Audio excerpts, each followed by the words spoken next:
Hey, what is up guys? Welcome to another video. In this video I'll be talking about composite and inverse functions. Now before we get into this video, I'm assuming you know about functions, you know the rules of functions, and you're comfortable with using functions already. So I'm not going to go into what functions are or the rules of functions. I'm just going to get straight into composite functions first and then go over some inverse function problems. Okay, so let's start on composite functions. So if we take two functions like f, the function f, and we say that equals 2x plus 1, and then we have another function g, and that equals x squared plus, a composite function would be combining these two functions. So I could say, I might want to find the function f of g. And so what I have to do here is to put the function g into the function f. So I'm adding two functions together basically, or combining two functions, so we call those composite functions. And here we have, so the question is asking find f of g. Now remember this x here in this function is the input. And so if I'm saying the input is another function, I need to put that function x squared plus 1 into the space where the input needs to go. So this is going to look like 2 times x squared plus 1, and then I have that plus 1 on the end. So I've taken this function and inputted it where the x is in this function here. And then I can just go ahead and solve this. So firstly expand the brackets. This is going to be 2x squared plus 2 plus 1. And then simplify 2x squared plus 3. So f of g is going to be 2x squared plus 3. And we could also do this the other way around. So we could ask for the function of g of f, and you'll notice something about these two functions in a minute. So if we find the function g of f, we need to take the function f and input it into the function g. So where this x is, consider this kind of like an empty box or a space where we can put things in. We take this function 2x plus 1 and put it into here. So we need to square 2x plus 1 and add 1. And then we can go ahead and solve this. So expand those brackets out and multiply, and we get 2x times 2x, that's 4x squared, plus 4x plus 1 and plus 1 again. And then simplify, so 4x squared plus 4x plus 2. Okay, so now you notice that g of f is not the same as f of g. So that's a common element of functions, of composite functions, is that the order matters. So if we take f of g, it's not going to be equal to g of f. And so that's the basics of composite functions, and then questions can get more complicated when you combine different elements of algebra. So we could get a question saying something like solve 2 f of g equals g of f. So here we need to take the solutions to these functions, make them equal, and then solve the equation. So I have f of g, that's 2x squared plus 3. So I need to multiply that by 2. So it's going to be 2 times 2x plus 3. And I also have g of f, which is 4x squared plus 4x plus 2. So that's on the right hand side. And now I have my equation. I can go ahead and solve this for x. So expand these brackets out first. This is going to be 4x squared plus 6 equals 4x squared plus 4x plus 2. We have 4x squared on both sides, so if we subtract them, they will cancel out. And then perhaps you could subtract 2 from the left hand side, so we get 4 equal to 4x. and then divide by 4, so what we're going to end up with is x equal to 1.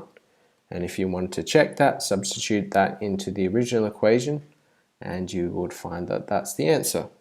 Okay, so from this basic element of combining two functions, inputting one function into another function, you can get more complicated looking questions. And this is nothing you probably haven't done before, which is just solving an equation with one unknown. But I guess the new element is this new notation of using function notation. So it adds just a slight level of difficulty to the question.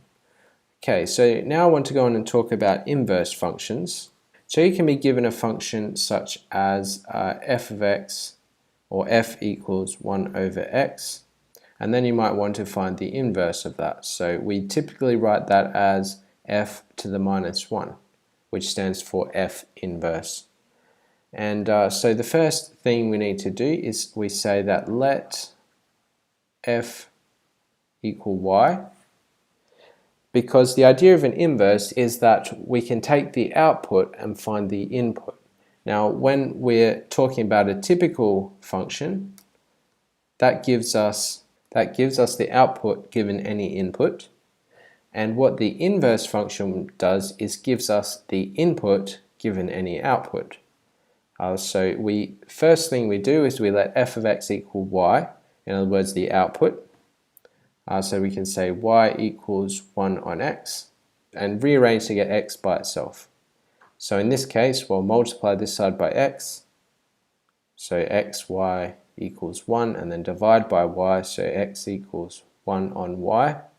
And now what this equation is doing is saying if we input y, we will get x. In other words, if we input what we originally called the output, we will get the input. So that's the idea of an inverse function. And so now we change the letters, so the output becomes the input. In other words, the output becomes x. So we call this f inverse, f to the minus 1, and the y becomes the input, so this is going to be 1 on x. So this gives us the input of the original function given any output. So you can see it's just the opposite or the inverse of the original function. I hope that makes sense. So let's just do one other example of this. So you might be given a function like 2x minus 4, and you're asked to find the inverse. So remember, the first step is to let f equal y, and then say y equals 2x minus 4, and then rearrange for x. So add 4 to the left hand side, so this is going to be y plus 4 equals 2x, and then divide by 2, so y plus 4 divided by 2 equals x, and so x equals y plus 4 divided by 2. And now remember that y, or that output, becomes the input, and we call this the inverse function. So we can say f inverse equals x plus 4 divided by 2. And that's pretty much the method you can use in all cases when you're asked for an inverse function. So as long as you practice that method enough and you can understand it and remember how to do it, then you'll be fine with questions on inverse functions. And then they can just get slightly more difficult.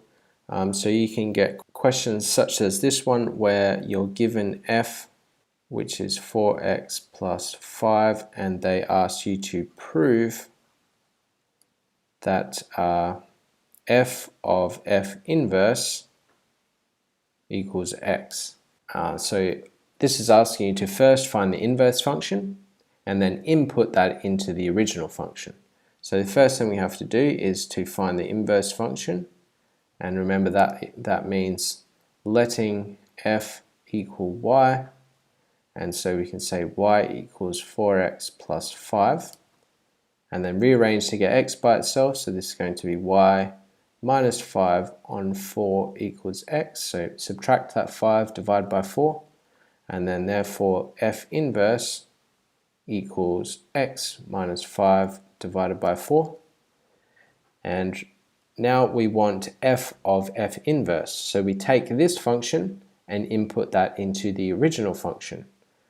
So f of f inverse, and we can change that input to be x minus 5 on 4.